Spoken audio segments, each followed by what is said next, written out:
Oy, may gula po! May gula po sa... May moon! Andito yung araw! Teka lang. Mamadali. May gula po! Magandang gabi po sa inyo lahat. Ako po ang dating presidente, Rodrigo Roa Duterte.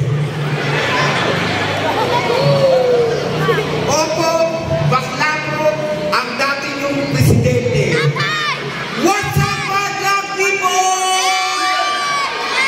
What's up, mga kahosa? Wala bang palakpakan dyan? Ang hindi ko palakpak, magkakaroon ng ito ka na solid kamukako! O ano mga putang ninyo, tinatakot kayo. Kung ang person sila ay matatagpuan sa gitna ng kagutang, ang person na nakapangitan.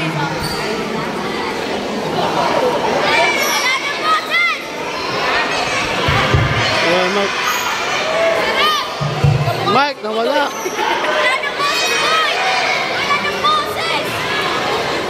Oy, malat ka, malat! Go! Atak! Kapatayin ka na, gago. Kung ang person sila ay matatagpuan sa gitna ng karagatan, ang person... Bye. Basta mag-enjoy lang kayo.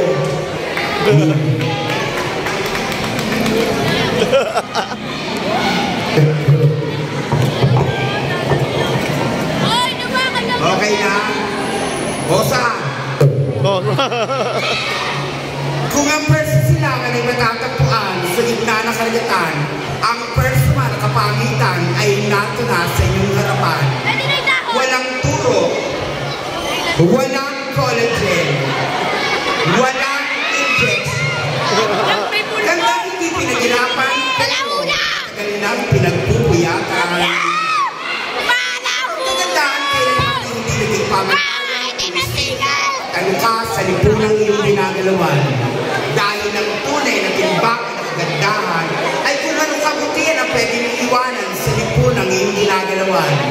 Dahil ang kagandahan ay tunay na natatakpan, paggaling, husay, talino, kumpiyansa sa sarili at pinaglalaban-labanan. Magandang gabi po sa inyong lahat, nato po sa inyong harapan, ang isa sa mga tunay na Diyosa ng kagandahang pangkalawakan na minsan nyo nang napanood sa inyong telebisyon sa kapuso mo, Jessica Soho. At minsan rin nakapagkulitan sa Grand Finals ng Miss Q&A Season 1 kay Miss Vice Ganda, ang nag-iisa yung ako sa Harpatera, Miss Angelica Papangani. Na nagsasabing, adik man ako sa inyong paningin, ano naman din, bakit hindi niyo subukang mag-score sa akin? Sigurado ko kayo. Paalala lang po sa lahat po ng mga tanging nagdodroga, mag-isa po tayo sa loob ng tukha kung ayaw yung takpan ng pakikip ng mga pangit yung pagmumukha, lagyan ng item lalagang 2 piso, saka kayo babaril sa ulo at sasabihin ng pulis na kapatay sa inyo, nanlaban kasi. Tayong mga bakla, gawa tayo ng gawa, talak tayo ng talak, na hindi tayo nare-respeto ng ating kapwa. Ang tanong bakla, nakagawa ka na ba ng tama sa iyong kapwa para respeto ka na sinasabi mong kapwa? Dahil lagi kong nating tatandaan, ang respeto ay hindi hinihingi, hindi nililimos. Ito'y kusang binibigay, kusang pinagkakaloob. At bago ko isaling magandang tablado ngayong gabi, mag-iiwan lang po ako ng mga katagang. Gago! Ako ba tatay mo? Lolo mo na ako, bugo. Sa lahat ng mga taong nagdodroga, ibili nyo ng pagkain, huwag droga. Dahil sa droga, kahit kailan, walang nanalo. Lahat namatay ng talo. And I thank you. 4, 5, 6, at 7. Mapanati. Ayun na. Talaga naman. Ha? Hindi. Our next family is Double Six.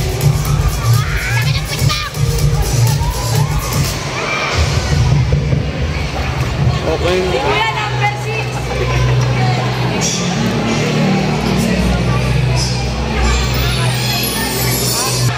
Diyosa ng kabayo!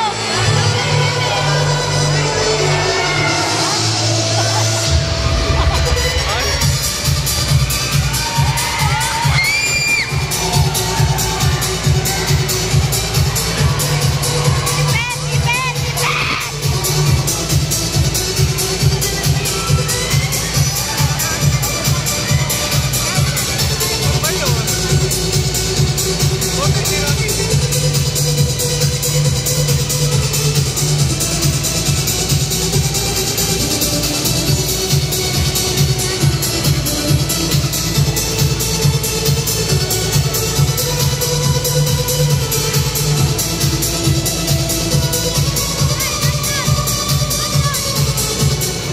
Bakit?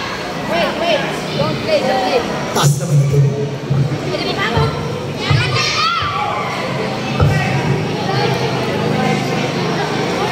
Lugar na kung saan wala ka pa man din ginagawa. Puro issue ka na.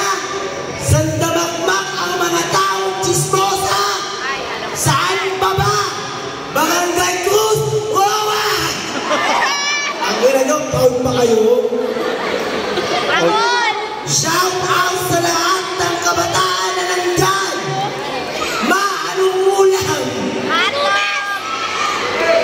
Tignan mo. Pet! Lahat ng idol ko namatay na. Eh, Si dito pa Kobe ako. Bryant namatay. Si Mahal namatay. Candidate number 5, idol din kita. Mamatay ka na. Utang nila ka. At sa dami ng namatay, candidate number 1, hindi ka pa sumabay. But tonight, ako nga po pala ang baklang pwede mong kakat-kakatin. Huwag mo lamang pagkatingin-tingin dahil yung bukid ko'y makamdamin. Ladies and gentlemen, ako nga po pala ang nag-iisang babaeng judge sa Pilipinas Got Talent. Opo, utang nila mo. Papakilala ko po, pagpagpolo mo eh.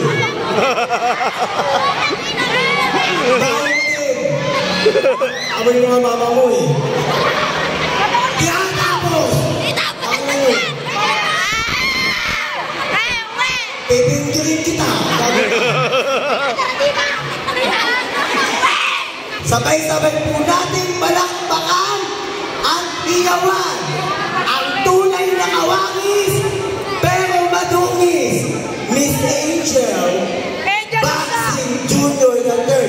Okay na to, putangin mo.